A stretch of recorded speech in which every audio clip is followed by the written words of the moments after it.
Assalamualaikum warahmatullahi wabarakatuh. Saya Diani Utsartoyo dari kelas F NPM 221000261. Di sini saya akan mempresentasikan tentang subjek hukum internasional. Subjek hukum adalah pemegang, pemilik, atau pendukung hak dan pemikul kewajiban atau individu dan badan hukum. Subjek hukum internasional adalah setiap pemilik, pemegang, dan pendukung hak atau pemikul kewajiban berdasarkan hukum internasional. Pada awalnya, kelahiran dan pertumbuhan hukum internasional hanya negaralah yang dianggap sebagai subjek hukum internasional. Syarat subjek hukum internasional juga ada dua, yaitu untuk menjadi subjek hukum internasional, suatu entitas harus memiliki personalitas hukum atau legal personality.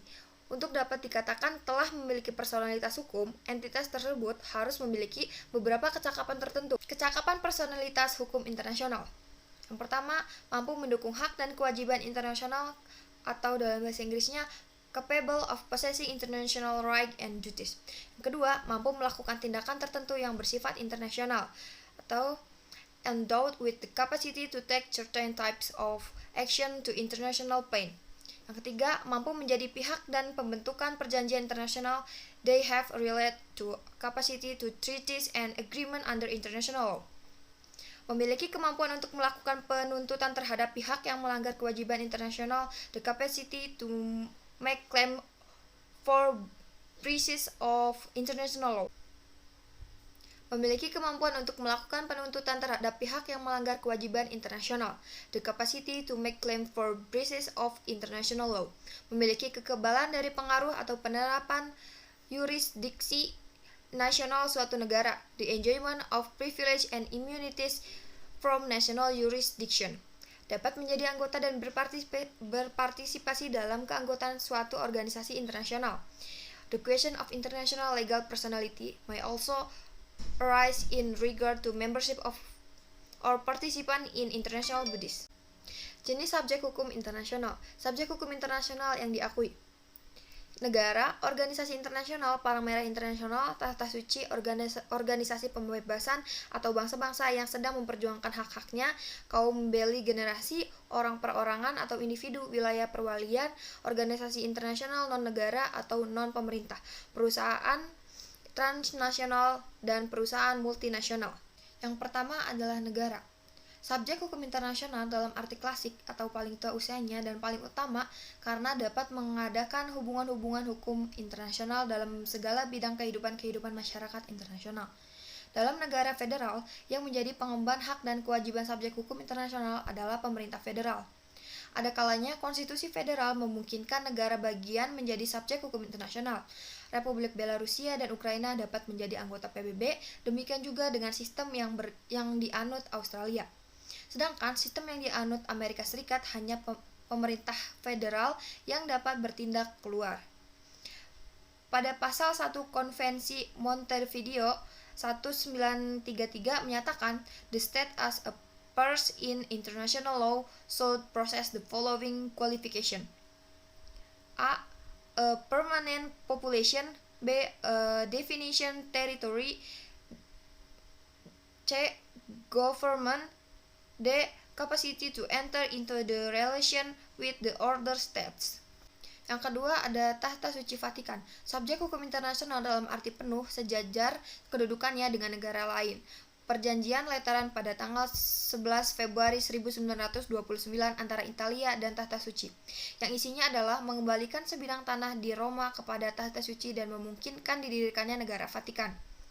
Berdasarkan perjanjian tersebut, negara Vatikan dibentuk dan diakui sebagai subjek hukum internasional. Saat ini, Tahta Suci memiliki perwakilan diplomatik di berbagai negara di dunia yang sejajar kedudukannya dengan perwakilan diplomatik negara-negara lain. Yang ketiga, ada Palang Merah Internasional. International Commission of Red Cross, berkedudukan di Jenewa, mempunyai posisi yang unik dalam sejarah hukum internasional, merupakan subjek hukum internasional terbatas, dan Palang Merah Internasional adalah subjek hukum internasional yang bersifat terbatas yang lahir karena sejarah, yang kemudian kedudukannya diperkuat dalam perjanjian-perjanjian dan konvensi-konvensi Palang Merah. Saat ini, Palang Merah Internasional diakui sebagai organisasi internasional yang memiliki kedudukan sebagai subjek hukum internasional walaupun dalam ruang lingkup yang sangat terbatas. Organisasi internasional. bukan merupakan fenomena baru dalam tatanan masyarakat internasional. Berdirinya organisasi internasional pada hakikatnya didorong oleh keinginan untuk meningkatkan dan melembagakan kerjasama internasional secara permanen dalam rangka mencapai tujuan bersama. Jika suatu organisasi internasional belum mampu menunjukkan kemandiriannya, organisasi nasional yang demikian tidak atau belum berkedudukan sebagai subjek hukum internasional. Organisasi internasional baru diakui sebagai subjek hukum internasional setelah adanya advisory opinion yang diberikan oleh Mahkamah Internasional. Kes PBB meminta pendapat hukum dari Mahkamah Internasional terkait masalah terbunuhnya Pangeran Bernadotte dari Swedia yang bertindak sebagai mediator PBB di Israel pada tahun 1948. Organisasi internasional, apakah PBB mempunyai kemampuan hukum untuk mengajukan klaim ganti rugi terhadap pemerintah de jure atau de facto yang bertanggung jawab? Mahkamah Internasional secara tegas menyatakan bahwa organisasi internasional adalah subjek hukum internasional dan mampu mendukung hak-hak dan kewajiban-kewajiban internasional. Dan juga bahwa organisasi internasional memiliki kapasitas untuk mempertahankan hak-haknya dengan melakukan tuntutan internasional. Kualifikasi dari suatu organisasi internasional yang sudah memiliki kepribadian hukum internasional melalui Land-Browley. The criteria of legal personality in organization may be summarized as follows. Pertama, a permanent association of states with lawful object, equipment, or organs. Kedua, a distinction in terms of legal power and purpose between an organization and its member states. 3. The existence of legal power accessible on the international plan and not solely within the system of one or more states.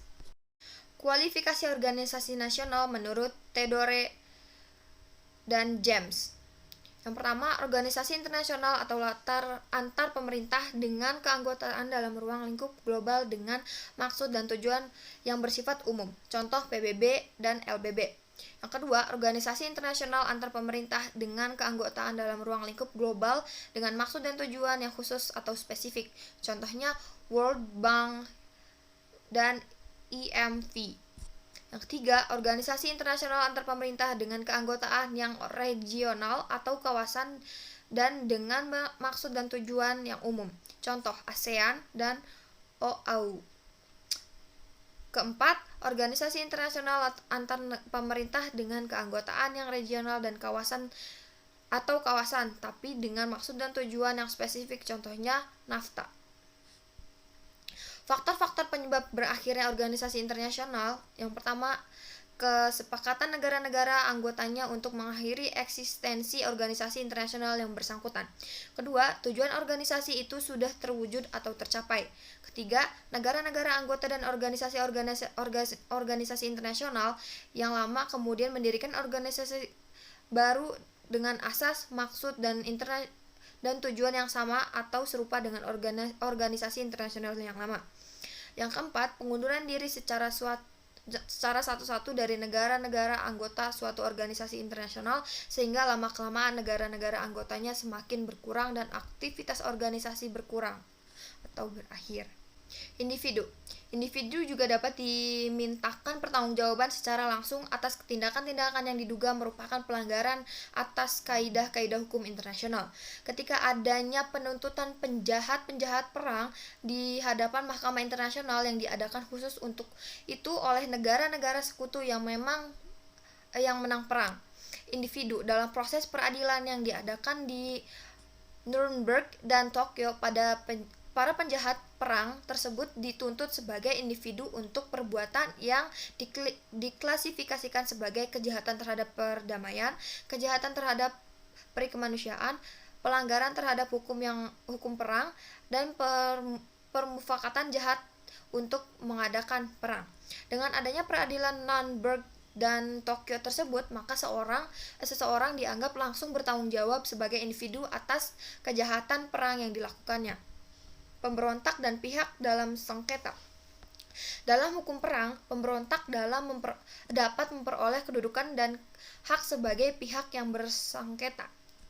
Dalam beberapa keadaan tertentu, personalitas internasional pihak-pihak dalam sengketa sepenuhnya tergantung pada pengakuan. Hukum beligerasi pada awalnya muncul sebagai akibat dari masalah dalam negeri suatu negara berdaulat. Hukum yang harus diberlakukan terhadap peristiwa pemberontakan dalam suatu negara adalah hukum nasional dari negara yang bersangkutan. Kriteria pemberontakan menurut Oppenheim Luther Park. Adanya perang saudara itu disertai dengan pernyataan hubungan permusuhan antara negara yang bersangkutan dengan kaum beligerasi tersebut menguasai atau menduduki sebagian dari wilayah negara, adanya penghormatan atas peraturan-peraturan hukum perang oleh negara yang bersangkutan dan kaum beligerasi, adanya kebutuhan praktis bagi pihak atau negara-negara ketiga untuk menentukan sikapnya terhadap perang saudara tersebut. Kriteria beligerasi menurut Hurwitz: terorganisasi di bawah pimpinan yang bertanggung jawab, memakai tanda-tanda pengenal yang jelas dapat terlihat, membawa senjata secara terang-terangan, mengindahkan cara-cara berperang yang sudah lazim. Organisasi pembebasan atau bangsa-bangsa yang memperjuangkan hak-haknya. Pengertiannya masih kontroversial, dapat diakui sebagai subjek atau pribadi hukum internasional. Sementara waktu saja selama berjuang untuk mewujudkan cita-cita dan tujuannya. Tidak setiap pergolakan dalam suatu negara atau wilayah dapat secara mudah untuk diberikan predikat sebagai organisasi pembebasan atau bangsa-bangsa yang sedang berjuang.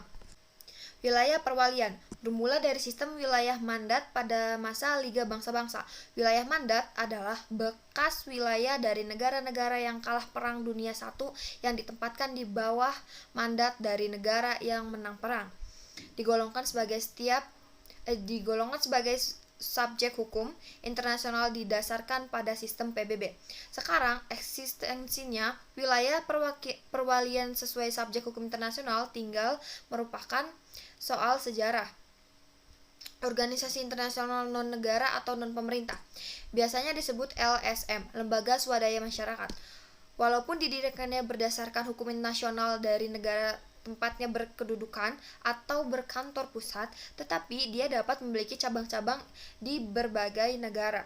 Dengan demikian, ia merupakan suatu jaringan internasional dengan bidang kegiatan dan aktivitas yang lintas batas negara, perusahaan transnasional atau multinasional.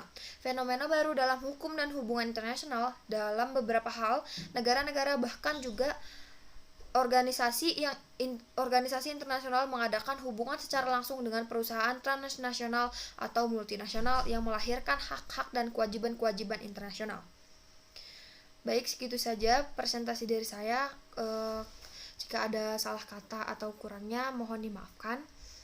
Assalamualaikum warahmatullahi wabarakatuh.